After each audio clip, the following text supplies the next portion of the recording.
As obras da carne são pecados que resultam da natureza pecaminosa do ser humano. Foi o apóstolo Paulo quem apresentou uma lista de práticas denominadas por ele mesmo como obras da carne ao escrever para os cristãos da Galácia. No Novo Testamento, encontramos a palavra grega kreas, que é usada para se referir à carne, como alimento. Já a palavra sarx, também em grego, o apóstolo usa em pelo menos 3 sentidos.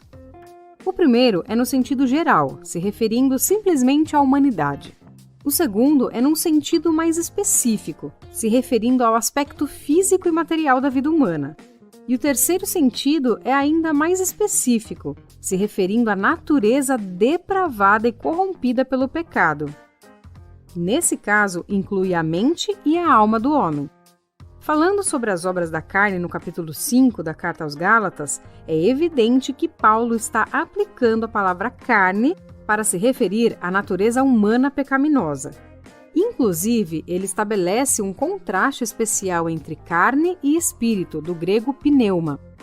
Dito isso, vamos ver agora os 15 itens ou pecados da lista de obras da carne deixada por Paulo. E eu tenho certeza que essa análise merece o seu like. O primeiro deles é a imoralidade. É um termo utilizado pelo apóstolo em outras passagens, como em 1 Coríntios 5:1, 6, 13, 18, 7, 2 e 2 Coríntios 12, 21, Efésios 5, 3, Colossenses 3, 5 e 1 Tessalonicenses 4, 3, e que se refere a toda espécie de relações sexuais ilícitas.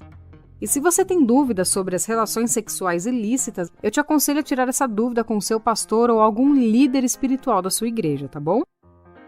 Segundo pecado é a impureza. É um conceito bastante abrangente que está diretamente ligado à imoralidade. Este conceito inclui não só as ações, mas também as palavras, os pensamentos e as intenções impuras. O terceiro é a lascívia. Uma palavra que também pode ser traduzida como indecência ou libertinagem, e que também foi utilizada por Paulo em outras epístolas, como em Romanos 13:13, 2 Coríntios 12:21 e Efésios 4:19. Este termo enfatiza principalmente a falta de domínio próprio, onde a pessoa se entrega totalmente aos seus próprios desejos pecaminosos sem qualquer decência. Número 4, idolatria. Um termo que não se refere apenas à adoração de imagens.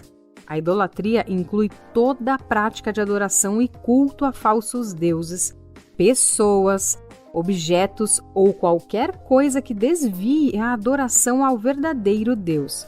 Aqui também há uma ligação com os pecados relacionados à imoralidade, visto que no paganismo da época havia muitos cultos e rituais completamente fundamentados na imoralidade sexual. Número 5, a feitiçaria. Esta palavra traduz um termo grego, que basicamente não possui conotações morais. A palavra farmácia, em português, por exemplo, deriva desse mesmo termo através do latim. Este termo grego pode ser traduzido como droga, na verdade como remédio, veneno ou poção, enfatizando a manipulação destes elementos.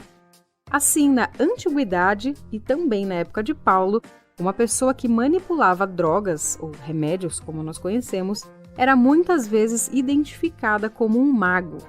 Portanto, o termo é aplicado pelo apóstolo no sentido de bruxaria, onde pessoas buscam em fórmulas, poções e encantamentos um poder sobre-humano, refletindo a fé num tipo de magia ao invés da confiança em Deus. O apóstolo aplicou este termo em estreita conexão com a idolatria. E aí, tá curtindo esse vídeo? Segura aí que ainda tem mais, hein? Só não esquece de compartilhar com seus amigos no final, beleza? Número 6, as inimizades, que se refere à hostilidade e à antipatia com o próximo. Confere lá em Efésios 2,16. Número 7 são as porfias, que se refere às disputas, discórdias, rixas, busca pela superioridade sobre os outros e contendas. Você pode conferir lá em Romanos 1,29, 13,13, 2 Coríntios 12,20, Filipenses 1:15 e 1 Timóteo 6:4, também em Tito 3:4. Número 8, ciúmes. Paulo menciona esse termo em conexão com as disputas. Isso significa que o ciúmes do qual o apóstolo fala está relacionado ao egocentrismo que reflete o ressentimento e a inveja pela realização das outras pessoas. Número 9, iras. O apóstolo Paulo segue o mesmo raciocínio do vício anterior quando aplica esse termo. Ele está diretamente relacionado às inimizades, porfias e ciúmes, que resultam certamente em explosões de ira ou cólera.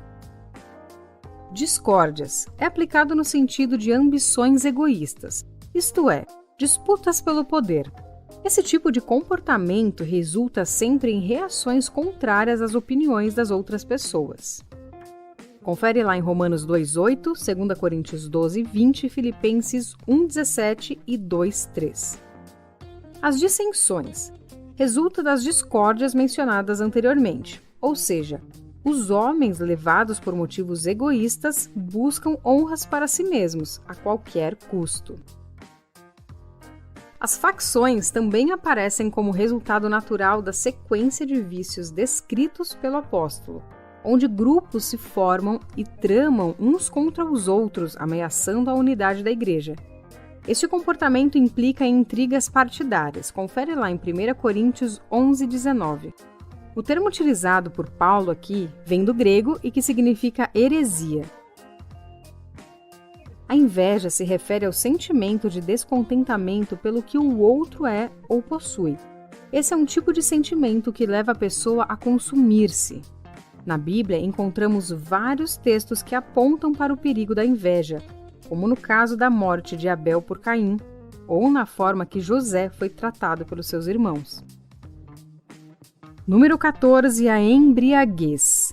Se refere às manifestações de descontrole e intemperança ocasionados por bebidas embriagantes.